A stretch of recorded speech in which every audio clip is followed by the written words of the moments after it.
The choice. In a quiet town, nestled between rolling hills, lived a young blacksmith named Ethan. Every day he hammered glowing metal, shaping tools and swords for the townsfolk. It was a simple life, yet Ethan often found himself staring out the workshop window, wondering if there was more to life than the sound of clanging iron. One morning, an old traveler named Orrin wandered into the smithy. His wrinkled face carried the weight of years, and his eyes seemed to know more than they should. Orrin watched Ethan work, and after a long silence, said, "You look trapped, boy." Ethan laughed nervously. "Trapped? No, I'm just doing what I've always done." Orrin leaned on his staff. "Ah, but do you choose to do it?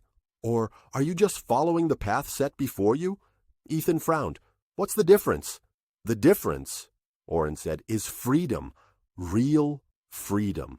It's terrifying because it means every choice is yours to make, and every consequence is yours to bear." Ethan shook his head. "Easy for you to say. What if I choose wrong?"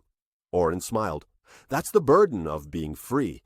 You must live with your choices, but it's better than living someone else's life." That night, Ethan couldn't sleep. Orrin's words haunted him. Was he a blacksmith because he wanted to be, or because he'd never considered anything else? The thought felt like a stone in his chest. The next morning, Ethan made a decision. He packed his tools, left a note for the town, and set off toward the horizon.